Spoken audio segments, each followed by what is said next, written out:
আল্লাহর হাবিব দুনিয়া থেকে যেদিন বিদায় হয়ে যাবে, শেষ বিদায়ের সময় কারো কথা উচ্চারণ করলেন না, বারবার বলছে উম্মতের আরে নামাজ ছাড়বি না। যেদিন নবী দুনিয়া থেকে বিদায় হয়ে যাবে, শরীরটা অসুস্থ ছিল, দাঁড়াইতে পারে না, উঠতে পারে না, বুকে ব্যথা, পিঠে ব্যথা, নবীজি অসুস্থ, মাঝে মধ্যে হুশ হয়, মাঝে মধ্যে বেহুশ হয়ে পড়ে থাকে। সাহাবীরা আসছে ফজর নামাজ পড়তে, আয়াতে নবী নাই, দীর্ঘক্ষণ সময় অপেক্ষা করছে, কিন্তু আল্লাহর হাবিব মসজিদের ভিতরে আসে না।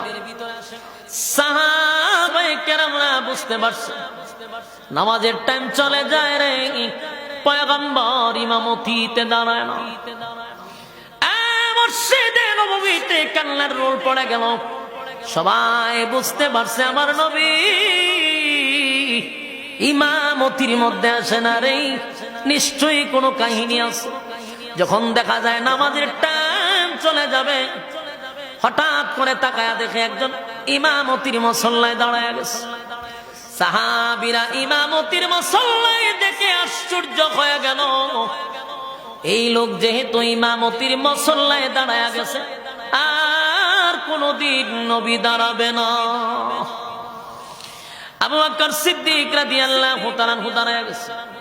নামাজ চলতেছিল, পয়গম্বরের হুশ ফিরছে। পাশেই ছিল আম্মা জান আয়েশা সিদ্দিকা রাদিয়াল্লাহু তাআলা আনহা। আল্লাহর নবী বলেন, আয়েশা আমার নামাজ কি চলে গেছে? আম্মা জান আয়েশার চোখ দিয়ে পানি পড়ে। আল্লাহর হাবিব বলেন, আয়েশা গো, ফজরের নামাজ কি হয়ে গেছে? এমনি আম্মা জান আয়েশা বলেন, নবী গো, আপনার অপেক্ষায় সাহাবায়ে কেরামরা মসজিদে নববীতে কান্নার রোল ফালায়া দিছে।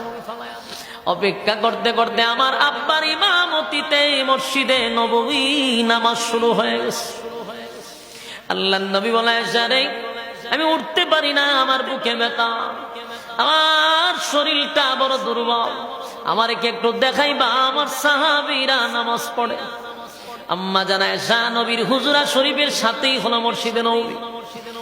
আল্লাহর হাবিবকে দুই হাতে ধরে জানালার পাশে দাঁড় করায়া দিল। নবীজি এক দৃষ্টিতে তাকাইয়া দেখে আবু বকরের ইমামতিতে নামাজ শুরু হয়ে গেছে। পয়গম্বর নামাজের দৃশ্য দেখে চোখের পানি ছেড়ে নবীর দুই চোখ দিয়া মুক্তার দানার মতো চোখের পানি পড়তেছে। আল্লাহর নবীর চোখ বেয়ে পানি পড়ে। আম্মা জান বলে, নবী গো, আমার আব্বা নামাজ পড়ায় গো নবী, আপনি কেন দেখে কান্দেন? আল্লাহর নবী কেন কান্দেন? আল্লাহর নবী বলেন, আয়েশা, সব কান্না কিন্তু দুঃখের কান্না নয়, সব কান্না দুঃখের কান্না নয়। আজকের এই কান্নাটা হলো আমি নবীর সুখের কান্না। আমার চোখের সামনে আমার সাহাবীরা বিশাল একটা জামাতের আয়োজন করছে। আয়েশা রে, এই নামাজ কায়েম করতে গিয়া কত মায়ের আমি নবী খাইলাম।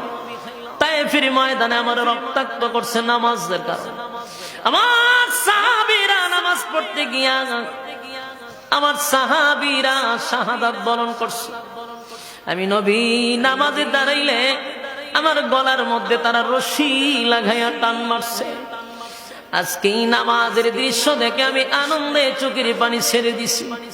নবী বারবার বলছেন, উম্মতেরা রে, সাবধান, নামাজ ছাড়বি না।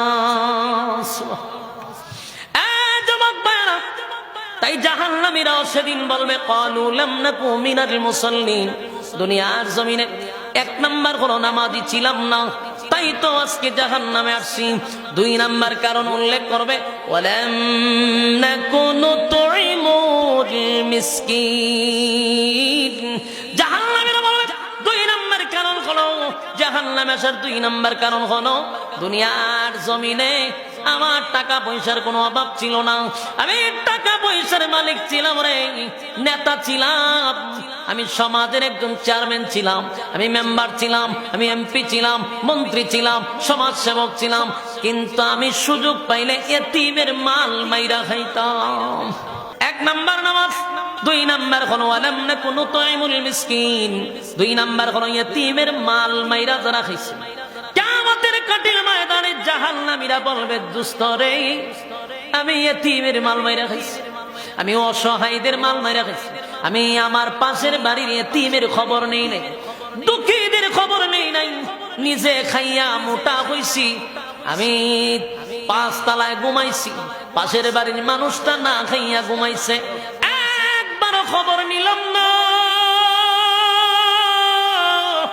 আমি খাইলাম কিন্তু পাশের বাড়ির মানুষটা খাইলো কিনা একবারও খবর নিলাম না রে। এইভাবে দুর্নীতি করে চলছি, আমি মানুষের হক নষ্ট করছি, এতিম বাচ্চাদের হক নষ্ট করছি। কিয়ামতের কঠিন ময়দানে জাহান্নামীরা বলবে ওয়ালাম নাকু নুতঈমুল মিসকিন, দুই নাম্বার হলো আমরা অসহায়দেরকে খাবার দিতাম না, এই জন্য জাহান্নামে আসছি। বলুন এটা জাহান্নামে যাবার কয় নাম্বার কারণ? আরো জোরে। 3 নাম্বার হলো ওয়াকুন্না নাখুদু মাআল খাইদিন। 3 নাম্বার এই রোগে আক্রান্ত আছে, অনেক আছে।